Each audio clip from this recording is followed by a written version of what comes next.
Hello, whoever is watching this video, hope you're fine and doing well.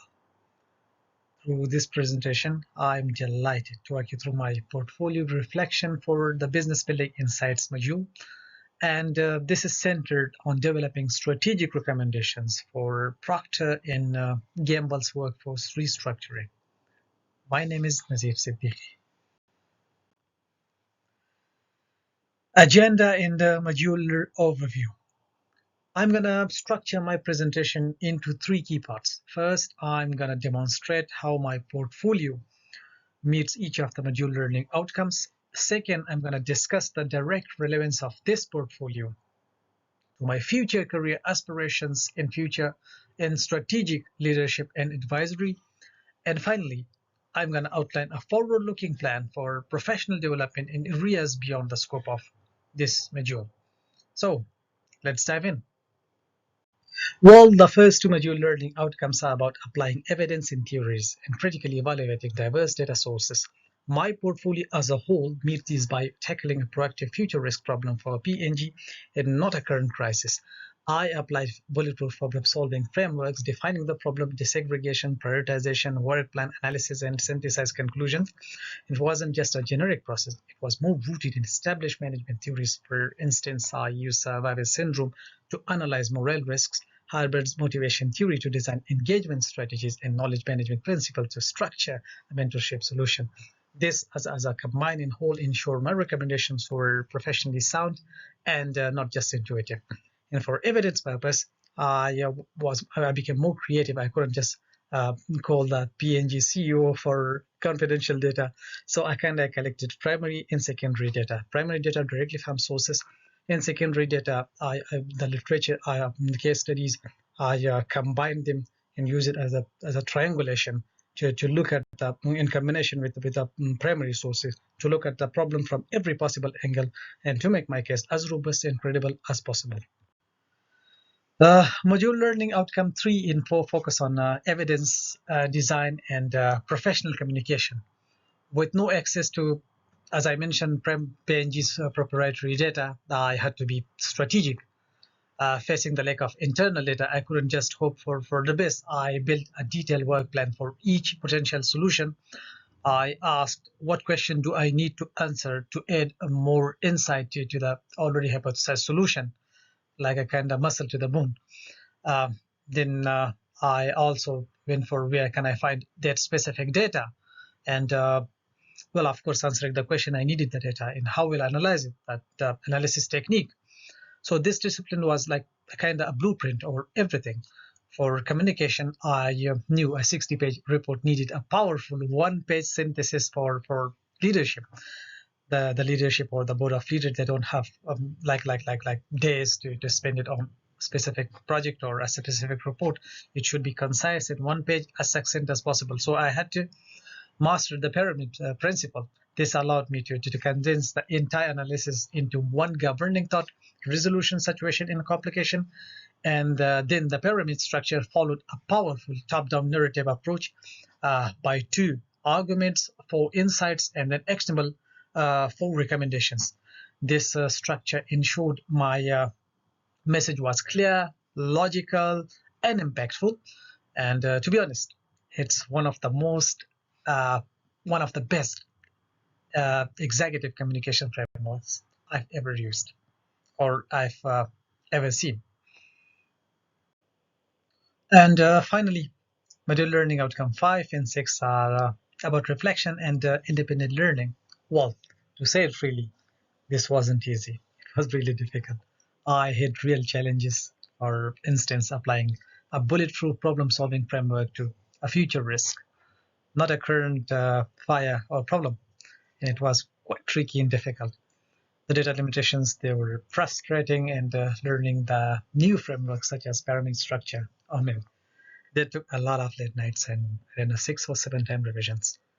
But that's where the real learning happened as well. I had to be honest with myself about what was hard. I documented those challenges and outlined what I would do differently next time. I also taught myself multi-criteria decision analysis to create a fair talent mapping matrix. And I applied methodologies to constraint showing resilience, and the ability to innovate my approach. Well, as a whole, this wasn't just about completing an assignment. Oh man, it was about proactively building a new professional skill sets. Well, moving to the second part of this presentation, which is relevant to my future career aspirations. And the first one is enhancing my strategic leadership skills. So, why does this matter for me? This is the question that I got asked. Well, I have a really good professional background in leading program, finance, and projects in pretty high stakes environment at the public and NGO, public, private, and NGO sectors. My aspiration is a leadership role in a legitimate Afghan government, not the one ruled by the current usurper Taliban's regime, to solve problems, design strategies informed by deep program knowledge and skills. In my country, Afghanistan, governments they collapse quite rapidly. This one will fall. I am sure of it. And for the next one, I am quite hopeful. There have been a lot of problems in our business sector. And by joining the Ministry of Commerce or any other relevant ministry, I'm pretty sure that I'm going to be able to solve problems, complex problems, which haven't been solved for a long time. And even I'm going to be able to apply this knowledge that I gained from this bulletproof problem solving techniques and project to a kind of any proactive problem that are going to be faced by them. So yeah, it is quite helpful. And this project was a perfect bridge. It allowed me to apply my core expertise in fiscal control and risk management to global corporate case studies. And more importantly, it elevated my perspective from managing processes to designing strategies, such as analyzing high-level risks like organizational disruptions and long-term morale. If I give it a candid review, it was a practical exercise in strategic thinking at highest level.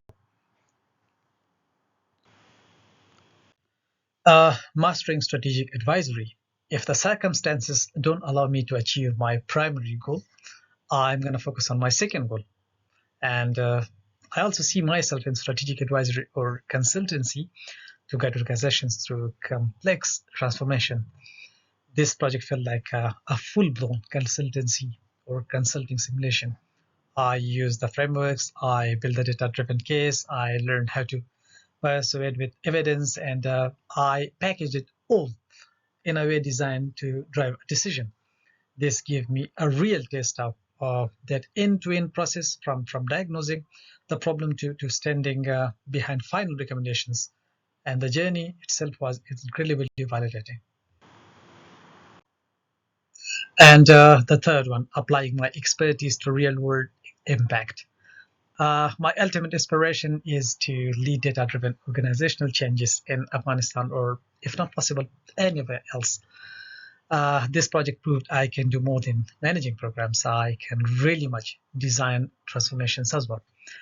I developed concrete and implementable frameworks like the talent mapping metrics and hybrid mentorship module that I can deploy in future roles to manage change quite responsibly. I really needed this once. At the time I was working a finance and admin director at the National Public Protection Force Ministry of Interior Affairs, Afghanistan. I had to uh, implement a downsizing, a layoff. There were 65 employees working there, and I had to downsize 15 out of those 65. It was really difficult, emotionally, really, really, really challenging. Uh, I made some mistakes in that, and if I had access to talent mapping metrics or hybrid mentorship module, which I created from the very scratch, it's a kind of blueprint. I would have done it differently, and the result would have been different as well.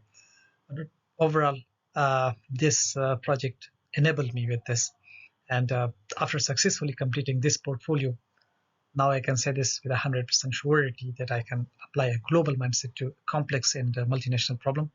I'm now equipped to not just manage change, but to design it and lead it from the very front.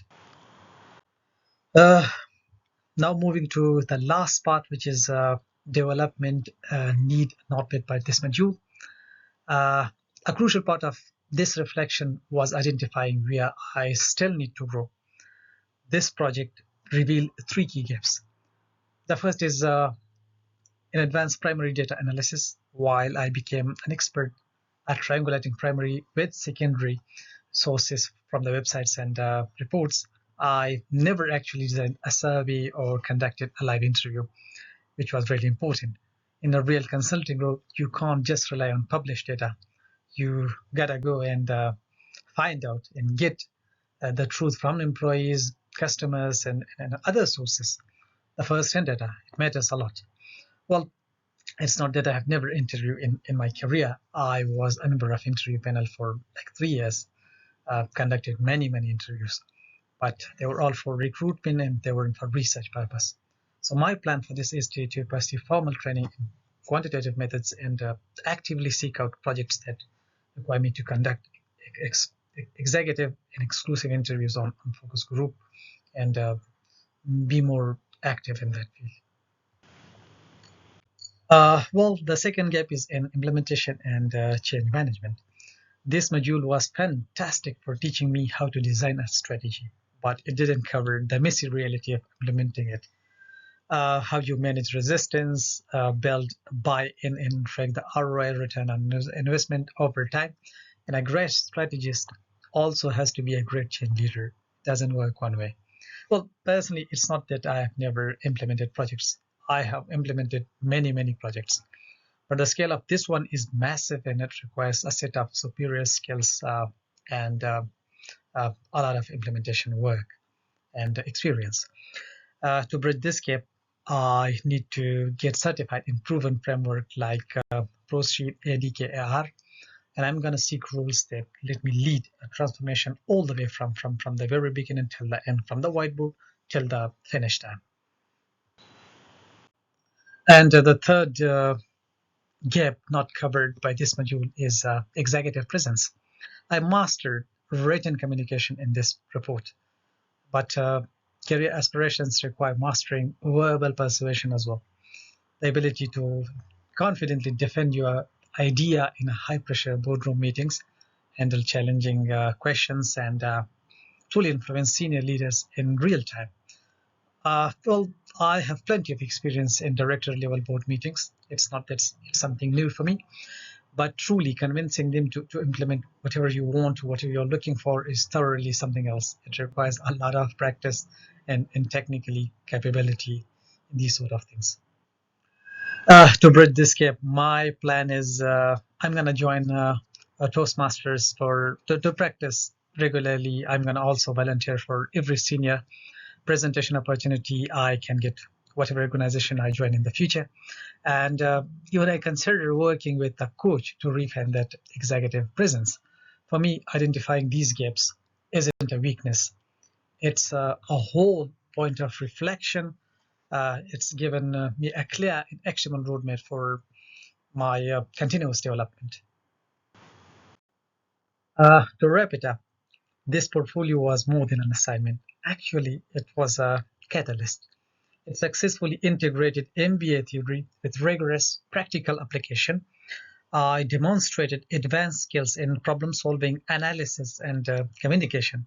I bridged my past experience with the future aspirations. And most importantly, the practice of reflection gave me an honest and actionable roadmap for my future career aspirations and growth. I'm walking away from this module not just with a grade or a distinction or something like this, but with a sharper skill set, a clear vision, and the confidence to know that I am a better equipped to lead, advise, and deliver tangible impact in my career. With this, I conclude my presentation. Thank you for watching it. And at last, I would like to thank Dr. Stephen Hills for believing in me to complete this project at the very beginning in the first checkpoint, since it was a prerogative um, challenge or problem. I asked him that it's going to be difficult, and I still remember he told me, Dr. Hills told me that Azif, you are quite ready and up for a difficult challenge like this. Thank you, Dr. Hills. Thank you for believing in me. I really appreciate it.